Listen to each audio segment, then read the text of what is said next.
Hello' everyone, মই এটা খুব ধুনীয়া আজি ডিজাৰ্টৰ ৰেচিপি আপোনালোকৰ মাজলৈ লৈ আহিছোঁ।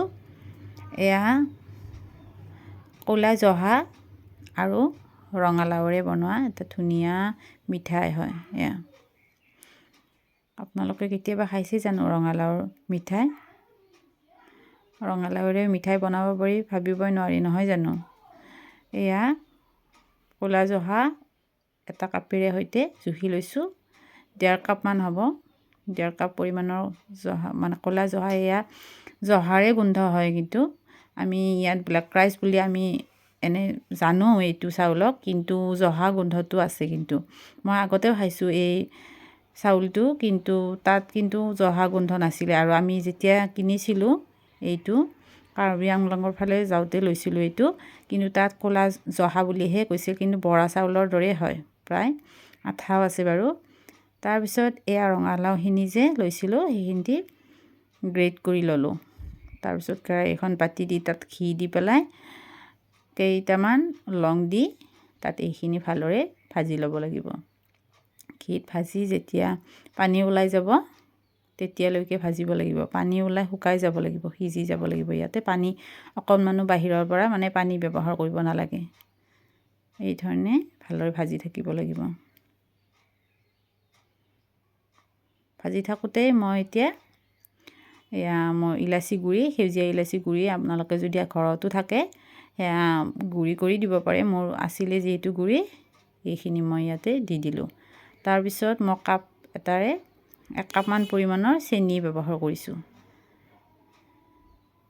এইখিনি মই এতিয়া ভালদৰে ভাজি শুকাই নোযোৱালৈকে, যেতিয়ালৈকে শুকাই নাযায় তেতিয়ালৈকে লাৰি থাকিব লাগিব। আৰু যিহেতু চেনি ব্যৱহাৰ কৰিছোঁ মানে কেৰাহীখনত লাগি যাব পাৰে, সেইকাৰণে এইখিনি একদমেই প্ৰায় এৰি দিব নোৱাৰে, মানে লাৰি থাকিব লাগিব ভালদৰে। খুব ধুনীয়াকৈ সিজি গৈছে, দেখিছেনে? এই ধৰণে আপোনালোকে বনাই খাই পাইছেনে জনাবচোন এবাৰ। এয়া মই ভালদৰে লাৰি পেলাই প্ৰায় শুকাই গৈছে, তেতিয়া মই ইয়াত আকৌ অকণমান ঘি দিলোঁ। অকণমান মানে প্ৰায় 2-2.5 চামুচমান হ'ব। ঘিখিনি মই দি পেলাই আকৌ ভালদৰে আকৌ লৰাই ল'ম অকণমান সময়। লৰাই পেলাই এইখিনি ছাইডৰ এটা হেৰিত থৈ দিলোঁ। তাৰপিছত কেৰাহীখন আকৌ ল'লোঁ। ইয়াত মই এতিয়া যে বৰা চাউলখিনি তিয়াই থৈছিলোঁ সেইখিনি প্ৰায় 1 ঘণ্টামানে হ'ব তিয়াই থৈছিলোঁ। তিয়াই থোৱাৰ পিছত এইখিনি মই কেৰাহীখনত এতিয়া ঘি দি পেলাই, ঘি 3 চামুচমান হ'ব নেকি, এনেকুৱা দি তাত মই এতিয়া সেই বৰা চাউলৰ মানে ক'লা জহা বুলি কৈছে জানো, যিয়ে নহওক বাৰু, এয়া ব্লেক ৰাইচ বুলিয়ে ক'লোঁ। এইখিনি মই এতিয়া ভালদৰে ভাজি ল'ব লাগিব।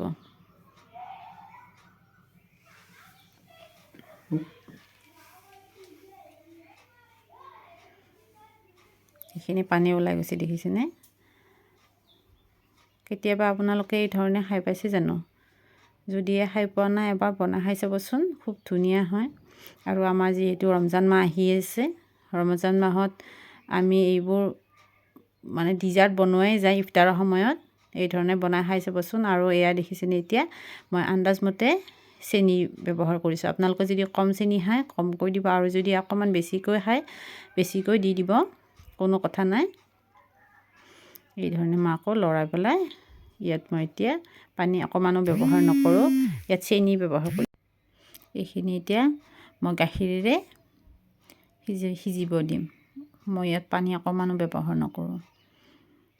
আপোনালোকে এই ধৰণে এবাৰ বনাই খাই চাব, ল'ৰা ছোৱালীকো দিব, খুব সোৱাদ পাব। আৰু যিহেতু হেল্থি হয়, ইয়াত কোনো ধৰণৰ প্ৰিজাৰভেটিভ বা কিবা অন্য কোনো একো ব্যৱহাৰ কৰা হোৱা নাই। ল'ৰা ছোৱালী খালেও কোনো ধৰণৰ এফেক্টটো নহ'ব। প্লাছ মিঠাই খাই ভাল পোৱা ল'ৰা ছোৱালীবিলাকে এইবোৰ খাই ভালো পাব। এই ধৰণে মই প্ৰায় 1 ঘণ্টা বা 40 মিনিটমান হ'ব ইমান সময় সিজিব দিব লগা হৈছে। মিডিয়াম ফ্লেমত 40 মিনিটমান সময় এই ধৰণে সিজিব দিছোঁ। এই চাউলটো যিহেতু সিজোতে অকণমান সময় লাগে অন্য চাউলতকৈ, এই ধৰণে সিজি যেতিয়া অকণমান পানী শুকাই যাব লাষ্টত, পানী মানে একচুৱেলি মই পানী ব্যৱহাৰ কৰাই নাই, যিহেতু মই ইয়াত গাখীৰে ব্যৱহাৰ কৰিছোঁ। গাখীৰখিনি যেতিয়ালৈকে শুকাই নাযায় তেতিয়ালৈকে সিজাই থাকিব লাগিব। আৰু দেখিছেনে গাখীৰখিনি ৰংটো কেনেকুৱা হৈ গৈছে, খুব সোৱাদৰ হয়। এবাৰ বনাই নিশ্চয়কৈ খাই চাব। আৰু কোনোবা আলহী আহিলেও দিব পাৰি এই ধৰণে। দেখিছেনে এতিয়া সিজি গৈছে, সিজি পেলাই পূৰা পানী প্ৰায় নোহোৱাই হৈছে, পানীখিনি শুকাই গৈছে প্ৰায়। এতিয়া মই ইয়াতে অকণমান আকৌ ইলাচি গুড়ি ব্যৱহাৰ কৰিম। ইলাচি গুড়ি দি অকণমান সময় মই এইখিনি লাৰিব লাগিব।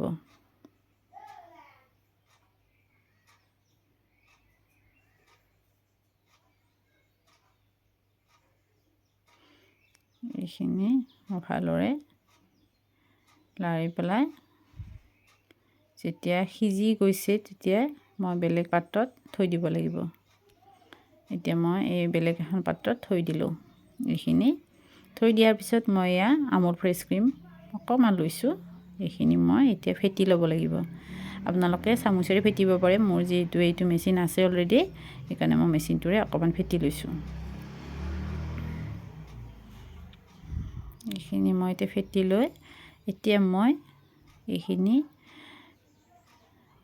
এয়া ছাৰ্ভ কৰিব লাগিব, যিহেতু অকণমানটো ডিজাইন দিবই লাগিব নহয় জানো।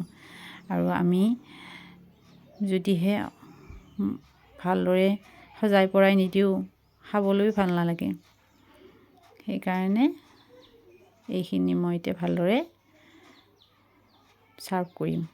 ধুনীয়াকৈ সজাই প্ৰথমতে মই ৰঙালাওখিনি দিছোঁ, তাৰপিছত এয়া ব্লেক ৰাইচ এইখিনি দিলোঁ, তাৰপিছত মই ওপৰত এতিয়া ক্ৰীম দিম। দুয়োটাতে ব্লেক ৰাইচখিনি দিছোঁ ভালদৰে। আপোনালোকে নিশ্চয়কৈ এবাৰ বনাই খাই চাবচোন এই ধৰণে। বনাই পেলাই মোক প্লিজ এটা কমেণ্ট দিব কেনেকুৱা লাগিছে। এইখিনি এতিয়া অকণমান সময় 15 মিনিটমান ফ্ৰিজত থ'ব পাৰিলে ভাল হয়। মই যিহেতু এতিয়া আপোনালোকক লগে লগে ভিডিঅ'টো দিব ইচ্ছা কৰিছোঁ, সেইকাৰণে মই এই ধৰণেই দেখুৱাই দিছোঁ। কিন্তু মই ফ্ৰিজত থৈ পেলাই পিছৰখিনি মই ফ্ৰিজত থৈয়ে খাইছিলোঁ বাৰু। এইখিনি দেখিছেনে কিমান ধুনীয়া। ল'ৰা ছোৱালী খায়ো ভাল পাব, দেখিও খাওঁ খাওঁ লাগে, যিহেতু ল'ৰা ছোৱালীক এই ধৰণে বনাই খুৱাই চাবচোন। মোৰ ল'ৰা ছোৱালীকো মই এই ধৰণেই মাজে মাজে দিওঁ। এয়া মোৰ ছোৱালীজনীয়ে খাই খুব ভাল পাইছে। আলহীকো দিব পাৰে এই ধৰণে, বা ৰমজানৰ মাহত আমি ইফতাৰতো খাব পাৰোঁ এই ধৰণে।